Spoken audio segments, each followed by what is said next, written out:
Untuk ide Nextart ini sebenarnya awal tahun lalu ya, kita ngobrol-ngobrol di bawah pohon.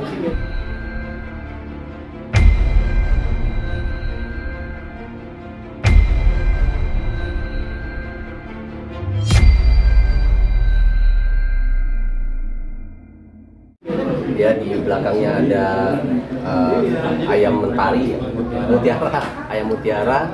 Lalu kita ngobrol lah, setiap ketemu ngobrol, lalu kita diskusi bareng sampai ketemu yang kita inginkan. Kebetulan memang namanya sama, idenya mungkin sama waktu itu, dan akhirnya kita menuju yang ke arah sama.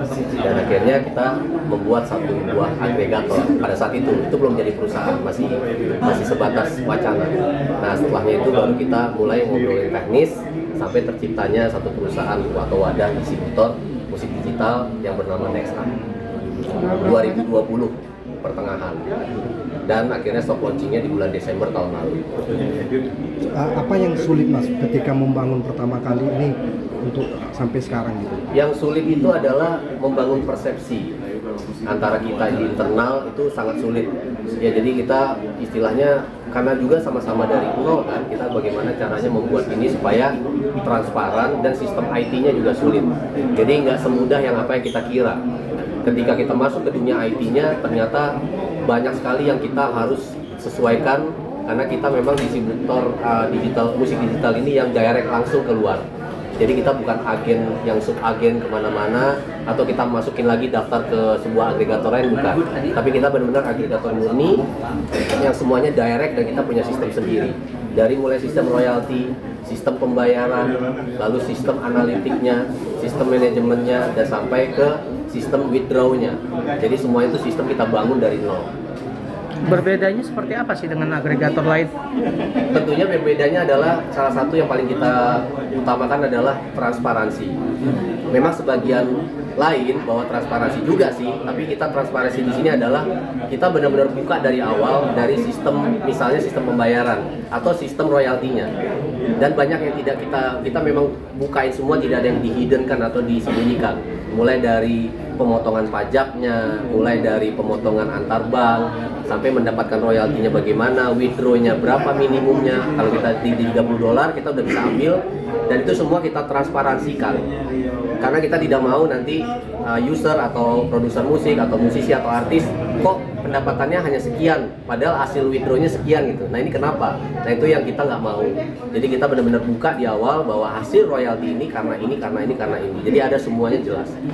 Lebih kepada sistemnya sih yang kita persiapan sistemnya itu, karena itu basicnya memang kita pengen transparan, dan selama ini kan banyak yang di hidden ya, karena masalah royalti kenapa dapatnya cuma segini. Setelah kita telusuri, setelah kita pelajari, oh ternyata nggak begitu amat sih. Nah, itu hal-hal itu tuh yang kita sederhanakan, sehingga itu akhirnya nanti akan menjadi konflik. Iya. Nah, sejauh ini ada beberapa musisi yang sudah mempercayakan diri ke Nextart. Sampai hari ini 70-an. Iya, udah hadir ya di sekitar. Nah, tentu setiap hari itu menambah terus. Ya, jadi udah mulai banyak lah. Dalam waktu beberapa bulan, kan kita baru aktifnya ini kan mulai dari bulan Desember kemarin kan. Oke, ini musisi lokal sendiri kah, atau maksudnya orang biasa yang memiliki skill juga bisa untuk ada di sini? Bebas, semua genre, semua skill apapun boleh, dari musik pop sampai musik daerah.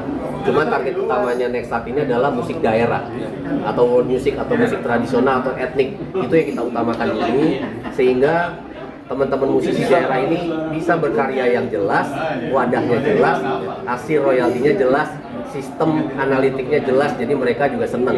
Ada kebanggaan rasa sendiri bahwa oh iya ya, musik daerah itu tidak ditelantarkan begitu aja gitu. Nggak harus musik pop yang udah seperti artis-artis yang besar gitu. Kita bukannya tidak membutuhkan mereka, tapi hari ini kita butuh yang lebih dalam lagi adalah musisi daerah. Berarti mereka bisa melihat, kalau kita bicara seperti YouTube kan, YouTube Studio lah ya. Nah, mereka juga memiliki akun itu untuk melihat berapa penghasilan mereka, berapa view mereka setiap hari. Betul sekali, ada dashboardnya. Jadi mereka dengan user ID buka, itu keluar dashboardnya, namanya dia, ya bisa lihat analitiknya nanti. Dan satu hal yang kita tidak ada hak apapun terhadap apa yang mereka mendaftarkan dan apa yang mereka dapatkan dari karya-karya mereka. Karena full itu nanti mereka yang akan bisa manage itu semua. Lalu apa yang didapatkan oleh Nexart sendiri? Persentase pada saat mereka mendaftarkan. Ya, itu otomatis akan ada biaya untuk administrasi itu yang kita dapatkan. Dan intinya sih usaha ini tetap akan ada keuntungannya, tapi kita berusaha bagaimana dia tidak saling menyakitkan aja, jadi tetap akan fair hasilnya.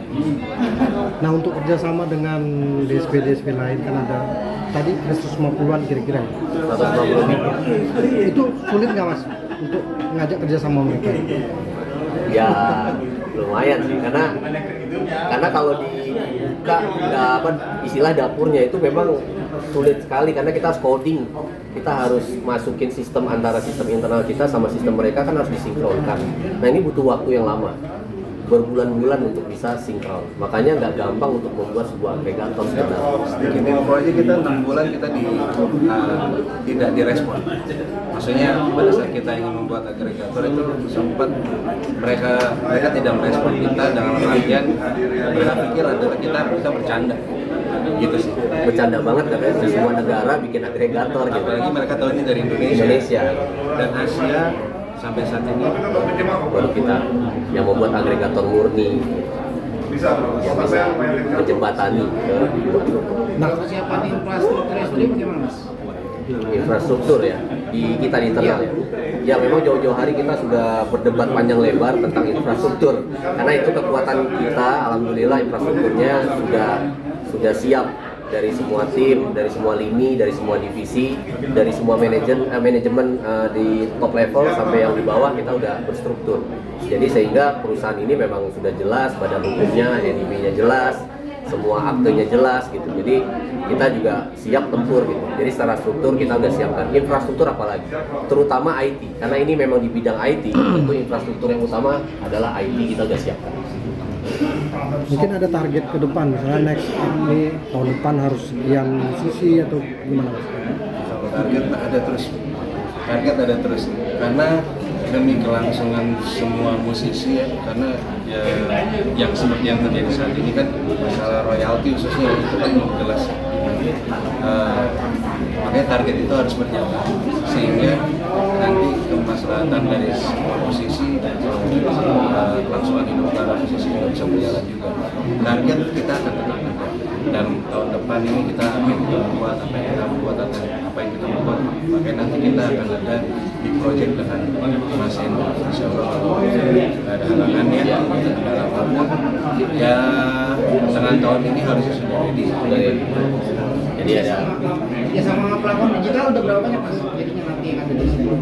kalau platform digital semua sudah kerjasama, kayak 150 DSP kan, kayak mulai Spotify, Apple Music, Deezer, TikTok, IG, Facebook, apapun sudah, semuanya udah clear. Lah ke YouTube pun juga, apalagi nanti kita segera buka publisher kan, jadi itu semuanya sudah menaungi di satu wadah gitu. Jadi kalau secara konten digital, platformnya kita sudah memang kerjasama, karena memang agregatornya harus regulasinya diselesaikan dulu ya. Kalau regulasi dunianya nggak diselesaikan, kita nggak bisa sampai sekarang bikin agregator, karena itu panjang lebar urusannya, regulasinya. Nah ini yang regulasinya kita bawa ke Indonesia, disederhanakan supaya musisi-musisi daerah juga aman gitu, nyaman juga. Oh cuman segitu aja, santai ya gitu. Jadi jangan dibuat ribet, kalau dibuat ribet lagi kita IT udah ribet banget. Udah sangat ribet IT-nya.